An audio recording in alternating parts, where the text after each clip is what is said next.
요한계시록 2장 1절로 7절까지 말씀입니다. 요한계시록 2장 1절로 7절까지 말씀입니다.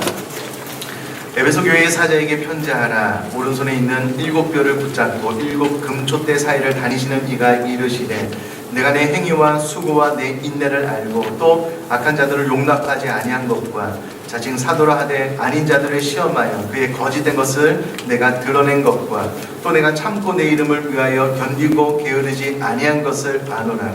그러나 너를 책망할 것이 있나니 너희 처음 사랑을 버렸느니라. 그러므로 어디서 떨어졌는지를 생각하고 회개하여 처음 행위를 가지라. 만일 그리하지 아니하고 회개하지 아니하면 내가 내게 가서 내 촛대를 그 자리에서 옮기리라. 오직 내게 이것이 있으니 내가 니골라 당의 행위를 미워하는도다. 나도 이것을 미워하노라. 귀 있는 자는 성령이 교회들에게 하시는 말씀을 들을지어다. 이기는 그에게는 내가 하나님의 낙원에 있는 생명나무의 열매를 주어 먹게 하리라. 아멘. 지금은 좀 시기가 지나기는 했지만은요, 불과 얼마 전만 해도 우리 한국 사회에 휩쓰는 가장 유행어 가운데 하나가 웰빙이라는 단어였습니다. 웰은 잘이라는 뜻이고요, 빙은 존재라는 뜻이 있는데, 우리 사회에서는 예를 들어서 웰빙 식품 하면은 건강식품에 대한 이해가 있는데요. 그러나 원래 이 웰빙이라는 의미는 좀 더 깊게 아름답고 풍성하게 존재함을 뜻하는 그런 단어입니다. 그러므로 웰빙이다라고 했을 때는 단순히 건강하다라는 의미가 아니라 보다 더 좀 깊고 한 사람이, 한 존재가 아름답고 풍성하게 존재하는 것 자체를 의미한다라고 생각을 하시면 좋겠습니다. 그런데 이 웰빙과 가장 잘 부합되는 성경의 단어가 있다면 그것은 샬롬이다라고 이야기를 할 수 있을 텐데요.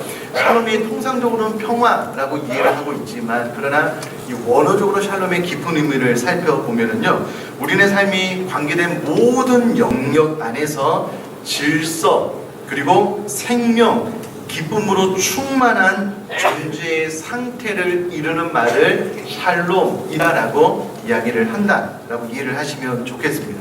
단순히 평화를 의미한다기보다는요, 한 존재가 질서와 생명, 기쁨으로 충만한 상태로 존재하는 것, 이것을 샬롬이다라고 생각을 하시면 좋겠습니다. 왜 이 말씀을 드리냐면요, 20세기만 해도 교회의 최고의 화두는 성장이었습니다. 부흥이었습니다. 그래서 우리 한국교회도 20세기만 해도요, 정말 놀라운 부흥이 있었고 전 세계에서 유례를 찾아보기 어려운 급성장한 케이스로 세계교회 가운데 소개되어진 것이 맞습니다.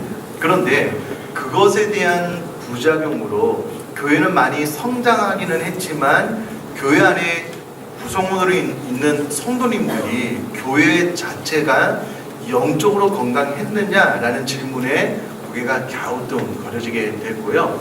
교회 안에서의 삶과 신앙 고백과 세상과의 삶이 다르게 나타나는 연고 때문에 세상에서 많이 지적 혹은 교회가 왜 그러냐라는 그런 이야기도 들은 것이 사실입니다. 그러므로 21세기로 접어들면서 교회는 더 이상 성장에 포커스가 맞춰져 있지 않습니다. 21세기 교회의 최고의 화두는 건강입니다. 그러므로 교회가 사이즈가 크냐 작느냐라는 것보다는 그 교회가 건강한 교회냐라는 부분에 대해서 많은 사람이 관심을 갖고, 이것 또한 성경에서 원하는 바다라고 많은 학자 목회자들이 이야기를 하고 있습니다. 그리고 우리 사람도 지금 100세 시대를 살고 있는데요, 오래 산다, 이것이 중요한 것이 아니죠. 예를 들어서 건강하지 않게 오래 사는 것은 축복이 아니고 저주일 수가 있잖아요. 단순히 오래 사는 것이 중요한 것이 아니고 건강하게 오래 사는 것이 중요한 것처럼 교회도 단순히 부흥하다, 사이즈가 크다, 이것이 중요한 것이 아니고 그 교회가 성경적으로 건강한 교회이냐, 이것이 더 중요하다라는 겁니다. 여러분, 우리가 교회에 대해서 평가를 들을 때요, 20세기를 지나면서 세상으로부터 안 좋은 이야기를 많이 들었습니다. 또 그 말이 많은 부분 사실이 맞고요. 여러분, 우리가 그런 이야기를 듣고 교회를 개혁해 나가는 것, 수정해 나가는 것 참 중요한 일입니다. 근데 여러분, 그거보다 더 중요한 것은 세상 사람들이 교회를 어떻게 평가하는가 보다 더 중요한 것은 교회의 주인 되신 주님이 교회를 과연 어떻게 평가하는가, 이것이 더 중요한 문제죠. 제 말 맞지요? 자, 그러면 성경에서 주님께서 직접 교회에 대한 평가를 내리신 성경을 찾아보면요, 요한계시록이 답니다. 그러면 우리가 요한계시록을 통해서 소아시아 7교회를 향한 주님의 평가를 보면 오늘날 나의 신앙생활 혹은 우리 교회가 건강한 교회인지 성경적으로 맞는 교회인지를 알 수 있다라는 겁니다. 그런 의미에서 이번 한 주간은 요한계시록을 통해서 소아시아 7교회에 대한 메시지를 나누면서 우리가 과연 건강한 교회인가, 건강한 성도인가를 좀 들여다보려고 합니다. 우선에 이 요한계시록은요, 사도 요한이 로마의 도미티아누스 황제의 핍박 아래서 현재의 지금 그리스 영토인 밤모섬에 유배가 되게 됩니다. 유배 생활을 하게 되는데요. 유배하는 가운데 주일날 기도하고 예배하는 가운데 하늘문이 열려 환상이 보여지게 되고요. 소아시아 7교회를 향한 메시지가 들려지게 됩니다. 그래서 그것을 기록한 것이 바로 요한계시록이다라고 생각을 하시면 좋겠고요. 요한계시록에 7이라는 숫자가 많이 나오는데 7이라는 숫자는 완전함을 뜻하는 상징적이다. 그래서 7교회, 7촛대 이런 지도자에 대한 말이 나오는데요. 그것은 당대나 혹은 현대를 포함한 모든 교회를 대표하는 상징적인 의미가 있다라고 생각을 하시면 좋겠습니다. 자, 먼저 각 교회를 향하여 하나님께서 어떤 주님께서 말씀을 하실 때요, 일정한 틀이 있습니다. 일단 주님께서 메시지를 선포하기 이전에 주님의 모습이 각자 다르게 나오는데 바로 발신자인 주님의 모습에 대한 묘사가 이제 기록이 되어져 있고요. 또 각 교회를 향한 칭찬도 있고 책망도 있고 끝으로 경고와 권면, 그리고 이기는 자에게는 이런 말씀을 통해서 각 교회에 대한 약속이 하나의 틀로 만들어져서 7교회의 이 메시지가 선포된다라고 생각을 하시면 좋겠습니다. 자, 가장 먼저 소아시아 7교회 가운데 에베소 교회가 나오는데요. 우선 우리가 좀 주목해야 할 것은, 볼 것은 에베소서 2장 1절 말씀 죄송합니다. 요한계시록 2장 1절 말씀 보니까는요, 에베소 교회의 사자에게 편지하라. 오른손에 있는 7뼈를 붙잡고 7 금촛대 사이를 거니시는 이라고 기록이 되어져 있는데, 친절하게도 요한계시록 1장 20절 말씀 보면 7 금촛대는 7 교회를 상징한다라고 이미 이야기를 해놓고 있고요. 7별은 7 교회의 사자, 곧 교회의 지도자를 의미한다라고 해석을 해놓고 있습니다. 그러므로 오른손에 있는 7뼈를 붙잡고 계시는 주님에 대한 모습을 설명하는 것은 결국 주님께서 7뼈를 붙잡고 계시다는 것은 7뼈이 뭐라고요?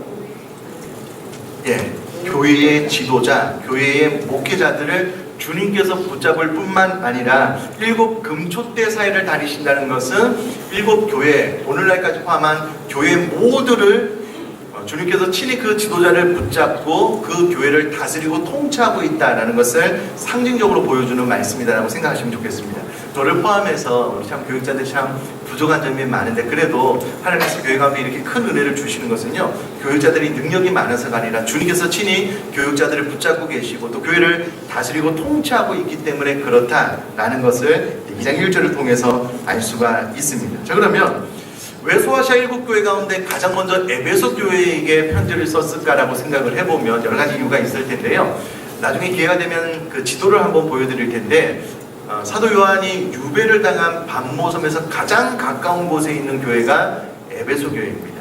그리고 이 에베소라는 지역은 당시에 그래도 소아시아의 수도와도 같은 역할을 했고요. 일종의 신로마라고 불릴 정도로 그때 당시에 이 소아시아 7교회, 또 소아시아 지역의 중심지였기 때문에 에베소 교회에 가장 먼저 편지를 했다라고 생각을 하시면 좋겠고, 또 사도 바울이 2차 전도 여행 때 에베소 지역을 들렸다가요, 3차 전도 여행 때 이 지역이 너무나도 전략적으로 복음을 증가함에 있어서 중요한 복음의 요충지임을 알고 사도 바울이 그 그 어느 곳보다도 많은 2년 6개월이라는 시간을 투자해서 이곳에서 교회를 세운, 그러니까 사도 바울 입장에서는 가장 오랫동안 머물면서 교회를 세웠던 곳이 바로 이 에베소 지역이고요.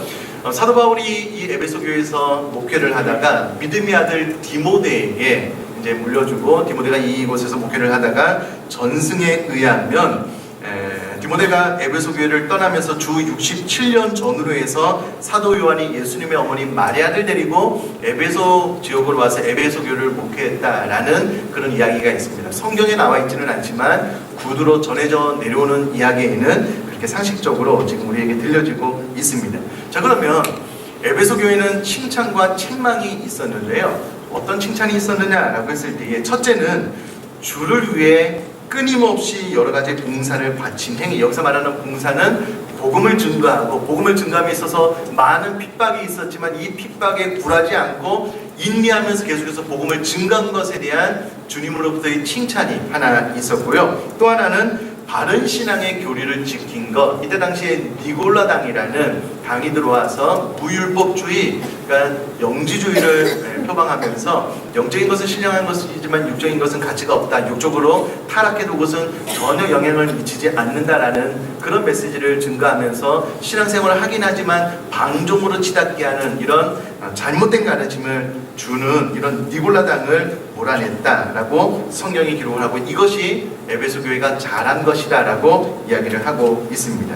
자, 그럼 저를 한번 봐주시면은요, 이 에베소 교회가 바울이 사도행전 그 19장에 보면은요, 처음에 복음을 증거했을 때부터 많은 혼란과 핍박이 있었습니다. 당시에 이 아르테미스 신전 주변에서 여신의 우상을 만들어서 팔던 이들이 사도 바울 때문에 영업이 잘 안 되니까 사도 바울을 핍박하는 것뿐만 아니라 유대인들, 또 그때 당시에는 또 많은 핍박이 있어서 생명을 담보로 하고 복음을 증가할 수밖에 없었는데, 이것이 사도 바울뿐만 아니라 사도 바울이 세운 에베소 교회의 성도들도 똑같은 모습으로 행했기 때문에 주님께서 이것이 너희가 잘한 것이다 라고 칭찬을 하고 있다라는 겁니다. 자, 2절 말씀 제가 한번 읽어보겠습니다.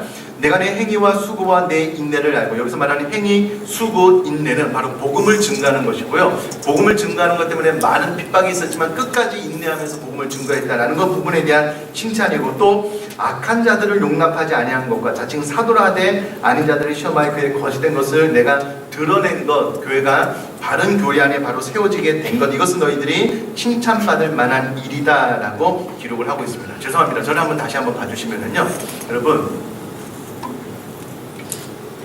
오늘이라도 주님께서 재림하시면 이때 당시에 소아시아 7교회에 대해서 주님께서 평가하신 것처럼 저와 여러분들의 신앙생활도 반드시 평가하실 겁니다. 그래서 어떤 분들은 내가 참 잘했다, 신앙생활을 올바로 잘했다 라고 평가를 할 것이고요, 어떤 부분들에 대해서는 이렇게 칭찬도 하지만 이 에베소 교회가 첫사랑을 잃었다라고 책망을 했는데 책망하는 이들도 있을 겁니다. 이것은 분명합니다. 그렇다면 여러분, 저는 잘 모르겠는데 한번 생각을 한번 해보자고요. 오늘 주님이 이곳에 재림하시면 지금까지 저와 여러분들의 신앙생활의 형태는 주님께서 칭찬하실 것이 많을까요? 책망할 것이 많을까요? 어떠십니까? 스스로 한번 생각을 해보시면 좋겠습니다. 오늘 주님이 오셔서 소아시아 7교회를 과거에 평가하셨던 것처럼 우리들이 신앙생활의 형태에 대해서 평가를 하신다면 칭찬이 많을까요? 책망이 많을까요? 어떠실 것 같습니다? 자, 이 부분 가운데 중요한 것이 무엇이냐면 기준입니다. 기준. 예를 들면 저는요, 무엇을 먹어도 웬만하면 맛있습니다. 이게 맛있다 맛이 없다라는 기준이 다른 사람들보다 현저하게 낮아요. 그래서 저는 뭘 먹어도 웬만하면 맛있습니다. 거짓말이 아니고 진짜 맛있습니다. 만족도가 높다 보니까는 저는 음식을 잘 만들지 못해요. 왜냐하면 좀 맛없게도 저는 맛있으니까 더 맛있게 만들 이유가 없어요. 심지어 저희 집에서 저희 아내가 이제 그 비빔밥을 해서 고추장을 넣어서 이렇게 비벼 먹잖아요. 그래서 제가 비벼 먹은 것과 그 앉은 자리에서 우리 아내가 비벼서 주면은 제 거보다 제 아내 게 더 맛있어요. 그래서 제 아내보고 비벼달라고 그럽니다. 그래서 저는 음식을 잘 만들지 못해요. 장점은 음식에 대한 만족도가 상당히 높습니다. 왜냐면 뭘 먹어도 맛있으니까. 단점은 저 같은 사람은 요리를 하면 망합니다. 퀄리티는 요리가 안 나와요. 기준이 낮아요. 저에게 맞춰줘서 그렇습니다. 중요한 것은 교회에 대한 평가는 저와 여러분들이 생각한 기준으로 평가되지 않는다는 겁니다. 주님의 기준으로 교회는 평가됩니다. 혹시라도 기준을 너무 낮추어서 주일날 오전 예배 한 번만 참석해도 주님이 내 신앙생활을 칭찬할 거야. 오산입니다. 적어도 우리 교회 성도라면 오산입니다. 대형교회는 모르겠지만 우리 교회는 그렇지 않습니다. 반드시 좀 기억을 하셨으면 좋겠습니다. 물론 오전에만 참석하셔도 신앙이 깊으신 분들도 계시지만 보편적으로는 그렇지 않기 때문에 말씀드리는 겁니다. 여러분, 기도하지 않고 신앙생활을 잘할 수 있다? 죄송합니다. 학생들 표현으로 뻥입니다. 거짓말입니다. 만약에 그게 가능하다면 예수님께서 제자들에게 십자가를 지시기 전에 너희들 기도하지 않으면 시험에 든다 말씀하지 않으셨을 거예요. 그리고 기도하지 않으면 시험에 듭니다. 기도하지 않으면 이런 일이 발생해요. 그러면 여러분, 새벽이 되든 금요일이 되든 혹은 처소에서 기도하셔야만 되잖아요. 기도 안 하시면서 내 신앙생활에 만족한다, 만족할 수는 있겠죠. 그러나 주님이 어떻게 평가하실지는 다른 문제입니다. 특별히 우리가 이 소아시아 7교회를 평가하신 주님의 냉철한 판단 앞에 주님께서 내 신앙생활을 어떻게 평가하실지를 고민해 보셨으면 좋겠습니다. 나의 평가는 칭찬이 많을까, 책망이 많을까? 다행히도 에베소 교회는 칭찬이 있었습니다. 여러분, 에베소 교회뿐만 아니라 소아시아 7교회는요, 예수 그리스도를 믿는 것 때문에, 그리고 신앙 고백, 주는 그리스도 살아계신 하나님의 아들입니다는 이 고백과 동시에 재정적인 손해, 직장에서 쫓겨난 환난과 핍박 플러스 알파가 있으면 순교를 결심한 고백이었습니다. 그들이 신앙생활을 할 때 피부로 와닿는 이런 많은 방해들이 있었습니다. 그럼에도 불구하고 여전히 복음을 증거하고 신앙생활을 잘했던 교회가 에베소 교회입니다. 우리 성도님들에게 묻고 싶습니다.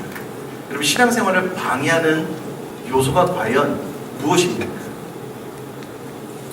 여러분 오늘 예배당 나오실 때 제가 언젠가 그걸 말씀드렸는데요. 이 깍두기 아저씨들 한 10대 명이 검은 양복 입고 예배당 문 앞에서 예배하러 들어가면 너 죽여버리겠다고, 너 자녀들 무슨 학교 다니는지 아는데 가만히 두지 않겠다고, 그래도 그 사이를 뚫고 들어와서 예배하시겠습니까? 어떠실 것 같으세요? 우리가 과거에 본 이 회복이라는 영화는요, 지금도 팔레스타인 안에서는 복음을 증거하는 내가 크리스찬인 이유 때문에 집에 폭탄이 배달이 됩니다. 택배를 열었는데 폭탄이 터져요. 자녀가 죽어요. 부상당해요. 그래도 여전히 예수 그리스도는 나의 주입니다라고 고백하는 이들이 있거든요. 소아시아 에베소 교회도 그랬습니다. 그러면 여러분들을 괴롭히는 신앙생활을 전념하지 못하게 하는 방해 요소는 과연 무엇이냐? 그럼 그런 환난과 핍박 당해보셨습니까? 어떠셔요? 이런 환난과 핍박은 잘 모르겠고 나는 그냥 좀 더 편안하게 살기를 원해. 대충 고문만 받으면 되지. 아니요. 여러분, 제가 좀 조심스럽기는 하지만 여러분, 주님께서는요, 팬을 부르지 않으셨습니다. 제자를 부르셨거든요. 예수님이 행하신 일에 막 환호하고 사역하자 그러면 다 떠나는 사람 예수님께서 원치 않으셨습니다. 일부러 십자가를 질 것에 대해서 선포하시고 쫓아내셨습니다. 그리고 그들이 모이지 않아도 신경도 쓰지 않았습니다. 오히려 제자들에게만 집중했습니다. 저희 교회가 1년 동안 그거 한번 해보려고. 자, 그러면 이 에베소 교회가 책망받은 것이 무엇이냐라고 했을 때에 우리가 잘 아는 대로 처음 사랑을 버렸다라는 겁니다. 2장 4절에 기록이 되어져 있는데요. 그러나 너를 책망할 것이 있나니 너의 처음 사랑을 버렸느니라. 왜 이렇게 됐을까? 아마도 진리와 사랑 안에서 균형을 잘 이루지 못했던 것 같아요. 이 이단들이 있으니까 진리라는 잣대 아래 다 쳐내게 된 거죠. 그러니까 이것은 옳지 않다, 이것은 옳지 않다. 이런 과정 가운데 성도님들 간에 어떤 화합의 어려움이 있었던 거예요. 실질적으로 여러분 오늘날 교회 안에 이단이나 신앙의 다른 색깔을 가진 분들이 들어오면은요 구별해내고 정리하기가 상당히 어렵습니다. 이때 당시에도 마찬가지겠죠. 근데 이 힘든 일을 해내면서 어떤 율법, 진리라는 잣대로 때로는 찌르는 일이 있었을 거예요. 그러니까 성도들 간의 사랑이 식었을 뿐만 아니라 중요한 것은 진리수호라는 틀 안에서 안타깝게도 지체들 간의 사랑뿐만 아니라 하나님을 향한 사랑도 잃어버렸던 것 같아요. 여러분 이것은 오늘날 교회의 큰 숙제입니다. 교회가 진리 위에 세워져야 되잖아요. 근데 진리를 강조하고 사랑이 없으면은 교회가 너무 차가워집니다. 너무 딱딱해지고요. 포근해지지 않죠. 반대로 사랑을 강조한 나머지 진리를 강조하지 않으면요 이도저도 아니게 됩니다. 다원주의, 다른 곳에서도 복음이 있다. 동성연애도 수용하고 이것은 아닙니다. 모든 사람을 사랑으로 포옹하자. 진리를 저버리면 안 되고 이것을 두 가지를 동시에 균형을 맞추어 유지하는 것이 중요한데 안타깝게도 에베소 교회는 그것이 안 됐던 것 같아요. 자 그러면 에베소 교회를 통해서 우리가 배울 수 있는 교훈이 무엇이냐? 건강한 교회를 만들어가며 있어서 에베소 교회를 통하여 배울 수 있는 핵심은 첫사랑을 회복하는 것. 그리고 여기서 말하는 첫사랑은 하나님을 향한 사랑과 지체 간의 사랑을 회복해야지만 건강한 교회가 될 수 있다는 겁니다.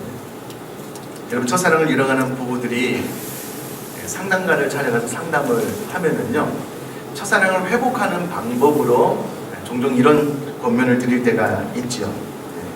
처음 두 분이 만났던 곳은 어디입니까? 그곳을 한번 방문해 보십시오. 혹시 두 분이 처음 첫 키스를 나눴던 곳이 어디입니까? 그때를 한번 방문해서 그때 그 느낌이 어땠는지 한번 생각을 해 보십시오. 프로포즈를 받을 때 어디서 받으셨습니까? 그때 남편은 어떤 마음이었고 아내는 어떤 심정으로 남편의 이 프로포즈를 받으셨나요? 그 장소를 한번 찾아보시고 그들을 한번 기억해 보십시오라고 상담가들이 권면을 할 때가 있지요. 마찬가지입니다. 주님께서 너희 첫사랑을 잃어버렸다라고 이야기하고 난 다음에 처방으로 5절에 이렇게 이야기합니다. 어디서 떨어졌는지를 생각하고 회개하여 처음 행위를 가져라. 그러니까 어디서 떨어졌는지를 생각해 보라는 겁니다. 그러니까 떨어지기 전에 좋았을 때가 있었잖아요. 저 같은 경우에는요. 중학교 2학년 때 수련을 통해서 이제 회개하고 주님을 만났는데 중학교 2학년이 뭘 알겠습니까만은 적어도 그날 저녁 한 3시간 정도, 4시간 정도 이렇게 눈물로 회개하기 전에 제가 보았던 세상이랑 주님을 만나고 난 그 다음날 바라본 세상은 너무나 다르더라고요. 완전히 다른 세상. 너무 이 세상이 아름답고 주님의 사랑으로 가득 차서 지금 생각해보면 이상하죠. 중학교 2학년인데요. 그 시골로 갔는데 시골 교회 앞에 흐르는 물이 사랑스러워요. 나무들도 그렇고 마룻바닥도 그렇고 어떻게 하나님께서 그런 마음을 주셨는지 모르겠습니다. 그때가 아직도 기억에 남아요. 또 주님 앞에 너무나도 은혜가 커서 하나님 앞에 서원했던 것들도 기억이 나고요. 눈물로 하나님 앞에 너무나도 감사로 고백했던 그런 시간들이 제 안에 있습니다. 다 새록새록 떠오르는 것 같아요. 아마 여러분들도 주님을 향한 첫사랑을 기억해낸다면 아마 그럴 때가 다 있으셨을 것 같습니다. 그런데 안타깝게 어디서 떨어졌냐는 거예요. 어디서부터 그 마음을 잃어버리게 됐고 과거에는 그래도 주님 앞에 기도하면서 주님과 친밀한 교제를 나누는 것이 행복했는데 언제부터 그게 잘 안 되냐고. 이것을 기억해서 돌이킬 필요가 있다라는 겁니다. 아마도 부부도 마찬가지입니다. 부부가 원만한 부부 생활을 잘 하지 못하는 가장 여러 가지 이유가 있는데요. 핵심적인 이유 가운데 하나가 원활한 의사소통이 안 되는 거예요. 대화가 잘 안 되는 겁니다. 내 마음을 깊이 있게 좀 고백하고 내 마음의 고민을 상대방이 좀 알아봤으면 좋겠는데 못 알아주는 거죠. 그러면 이 부부간의 갈등이 커지는 거잖아요. 주님과도 마찬가지입니다. 여러분 이 첫사랑을 회복하려면 가장 먼저는 주님과의 대화 시간이 많이 필요하고요. 주님 앞에 겸손히 무릎 꿇어 앉아 내 마음의 상태를 그대로 다 말씀드리면 여러분 주님께서 우리를 찾아오십니다. 우리 중에서 우리를 따뜻하게 안아주시면은요. 그런 시간을 통해서 첫사랑이 비로소 회복될 수 있다라는 겁니다. 저는 저와 여러분들이 올 한 해 주님과의 첫사랑이 회복된 건강한 신앙생활을 해나갈 수 있게 되기를 주님의 이름으로 축복합니다. 여러분 사랑이 다 식어버린 부부를 한번 보십시오. 남남이에요, 남남. 사랑이 아니라 의리로 살잖아요. 의리로. 정의로. 가끔 여러분 예배당 앞에서 제가 인사를 하면은요, 예배를 끝나고 나가면서 부부가 손을 잡고 나오시는 부부를 볼 때가 있어요. 저는 개인적으로 너무 좋습니다. 너무 좋아요. 부부가 예배 드리면서 집에 가서 손 잡으셔도 되는데 굳이 뭐 회중들 앞에서 손을 잡을 이유가 그렇지 않습니다. 저는 그렇게 생각하지 않습니다. 그런 모습들이 너무 보기가 좋아요. 여러분, 부부가 애틋한 사랑을 가지고 있는 분들을 보면은요, 정말 마음이 따뜻해집니다. 서로를 위해주는 마음이. 주님과의 관계도 그렇잖아요. 주님을 향한 사랑이 있는 분들은요, 늘 마음 한켠에 따뜻한 주님의 사랑이 있기 때문에 이 사랑이 흘러가게 되거든요. 근데 이 사랑이 메마르게 되면 건조해지거든요. 딱딱해지거든요. 누구를 만나도 사랑스럽게 보이고 주님께서 나에게 주신 사랑을 흘러보내고 싶은 마음이 있는 것이 당연한데, 그냥 제가 더 어깨 부딪히면 그냥 때려주고 싶은 거예요. 사랑이 없으면 그렇게 되잖아요. 그러면 저희 여러분들이 주님을 향한 사랑을 좀 회복했으면 좋겠고요. 여기서 말하는 사랑이다라고 했을 때 주님을 향한 사랑 플러스 이웃 간의 지체 간의 사랑도 포함합니다. 특별히 올 한 해 동안 우리가 지금도 우리에게는 참 분위기가 참 좋은데요, 건강한 교회에 대한 꿈, 비전을 선포한다라고 했을 때에 지체들 간의 따뜻한 사랑이 있으면 좋겠습니다. 여러분, 저희 교회도 100명 이하였을 때가 있었잖아요. 200명 이하였을 때가 있었고요. 300명 이하였을 때가 있었습니다. 그때는 정말 가족 같았습니다. 정말 가족 같았어요. 성함도 다 알고 모르지 않았습니다. 친밀하게 잘 지냈거든요. 근데 이제 교회가 사이즈가 커지면서 1, 2부 예배로 나뉘게 되면서 어떤 현상이 있냐면, 한 공간에서 예배를 잘 드리다가 1, 2부 예배로 나눠지니까 서로 전화로 안부를 물어요. 너 요즘에 교회 안 나오냐고. 무슨 말이냐고. 나 한 번도 교회 빠진 적 없다. 이게 이제 구조적으로 이렇게밖에 될 수가 없거든요. 그럼 성도님들이 많아지면 많아질수록 모든 식구들과 가족처럼 지내는 것은 불가능합니다. 그것은 안 되는 일입니다. 어디서 사랑을 표현할 수 있느냐라고 했을 때에 순이라는 12명 이하의 공동체가 있는 거예요. 순 안에 들어가서 정말 마음을 쏟고 가족처럼 잘 지내는 것, 이것이 우리가 추구하는 순교회의 비전입니다. 제가 듣기로는 어떤 우리 교회 순장님이요, 순 식구들이 자신의 허물을 너무 리얼하게 이야기하는데요. 자기 같은 경우에는 그런 허물을 부끄러워서 고백을 하지 못할 정도인데 그냥 막 뜬금없이 그냥 순 식구가 그렇게 고백을 한대요. 놀라운 것은 그 고백을 듣고 순이 그 아픔을, 그 허물을 수용하는 거예요. 그 옆에서 다른 분이 더 폭탄 선언을 하는 거예요. 네, 이런 죄악, 이런 허물이 있다. 놀라운 것은 그것이 공동체 안에 수용이 돼요. 순 식구가 그것을 받아줘요. 우리에서 기도해주고 격려해주고, 나도 그런 아픔이 있었고 나도 그런 힘듦이 있었다. 여러분, 사람이요, 정말 마음속 깊은 곳에 허물을 드러내버리면 자유함이 온다는 건 아시죠? 감출 게 없거든요. 내 가장 밑바닥에 있는 허물까지 다 드러내서 이게 수용이 됐는데 감출 게 없으면은요, 진정한 자유가 옵니다. 이 식구들은 나의 마음속에 깊은 허물을 다 보고도 수용이 되는구나. 마음의 안정감을 누리고 자유하게 되면은요, 가족 이상의 친밀함을 느끼게 되는데, 우리 교회가 추구하는 순이 그렇게 되었으면 좋겠다라는 거고요. 첫사랑을 회복하라라고 했을 때에 이와 같은 사랑을 회복하는 것도 의미한다라는 겁니다. 그러므로 여러분, 첫사랑을 회복한다고 했을 때 주님과의 사랑도 회복하시고요. 혹시라도 지체간의 아픔과 상처 때문에 사랑을 더 깊이 주거나 받지 못한 아픔이 있다면 그것도 치유받고 회복되는 것이 첫사랑을 회복하는 것의 복합적인 의미라는 겁니다.